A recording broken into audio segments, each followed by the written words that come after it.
Salut, salut! Alors on démarre cette chronique avec un mot qui n'est pas classique, mais qui cache en fait un concept assez simple, hein. Syncrétiser, c'est l'art de regrouper différents modèles de pensée qui ont à la base pas grand-chose en commun, mais pour en faire un tout, une philosophie, une façon de voir les choses. Et au kilomètre 2 de cette chronique Run Untold, il me semblait intéressant de vous faire part de mes différentes sources d'inspiration pour vous amener, ou pas, vers les prochains épisodes. Et bah, comme c'est pas simple de faire ça dans les 900 derniers mètres qui me restent, bah, je vous propose de vous donner pour chaque source d'inspiration une idée de lecture plutôt accessible. Allez, c'est parti. Alors mon premier choix, c'est le magazine Sport et Vie qu'on trouve depuis des années dans tous les bons kiosques. Ça, c'est mon outil de veille professionnelle autour des questions d'entraînement, de nutrition, de physio. À chaque fois, on y trouve vraiment des bons articles écrits par des gens compétents, issus souvent de recherches un petit peu plus austères, publiées en anglais, que clairement je lirai jamais. Mais là, il y a un bon travail de vulgarisation et ça permet d'aller à l'essentiel. Donc pour ça, c'est chouette. C'est aussi un magazine qui parle de tous les sports et qui traite ça avec rigueur, sans concession autour des sujets sport business, dérives dopantes. Et puis pour rien gâcher à l'affaire, bah, il parle le sport d'endurance a plutôt une bonne place dans ce magazine. Donc ça, c'est bien.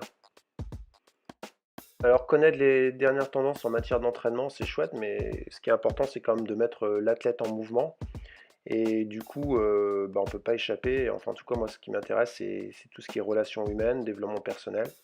Donc j'ai beaucoup de lectures autour de ça. Et là, je vous présente un livre un peu moins cartésien, un peu plus ésotérique, mais qui est assez inspirant. C'est Le guerrier pacifique de Dan Millman. Alors je l'aime bien parce qu'il explique le cheminement d'un athlète qui passe d'un état d'exécutant, d'asservissement à sa pratique, de dépendance avec son entraîneur, à un athlète qui va peu à peu, avec son cheminement, devenir autonome, vivre le truc en pleine conscience, détaché des enjeux et en cohérence avec ce qu'il est en tant qu'homme, quoi. Et ça, bah, ouais, ça c'est chouette, quoi. Voilà, donc modestement, c'est ce que j'essaye de faire en tant que coach. Je vous expliquerai pourquoi. C'est là aussi que j'essaye de faire bouger les athlètes, mais c'est pas toujours simple parce que clairement, c'est plus facile de rester dans un nid douillet à attendre la béquille de l'entraîneur que de se mettre en mouvement. Le troisième livre, c'est La permaculture de Grégory Derville. Alors ça, c'est un livre de jardinage. Enfin, c'est un livre sur une façon de faire du jardinage, de manière plus écologique, plus de cohérence avec son environnement, son terrain, en essayant de créer des synergies avec d'autres activités, et puis en ayant une vision sur plusieurs années. Bref, ça interroge le chemin, la façon de produire. Et aujourd'hui, une victoire, un podium, une place de finisher dans la course la plus belle du monde, bah, c'est un peu comme une grosse tomate rouge dans mon assiette. Comme ça, à voir, c'est beau, hein, ça donne vachement envie.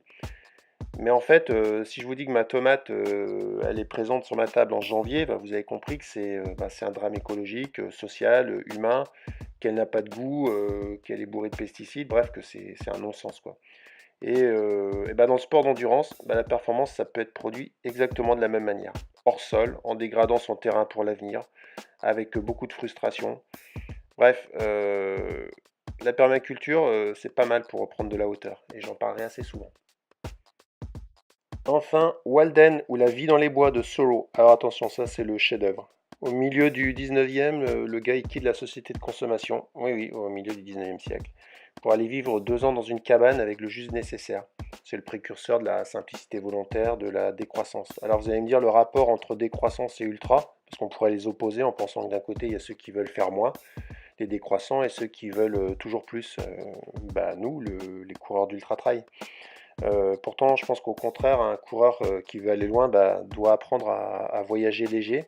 Et dans une société hyper connectée où chaque problème que l'on rencontre a sa solution technologique, et bah, la seule dernière grande aventure qui vaille, c'est de faire des choses dans la durée, et donc dans l'endurance, mais juste avec ses ressources physiques et mentales. Et ça, c'est notre sport. Ça, je pense que c'est notre vrai défi. Et c'est dur. Allez, ciao!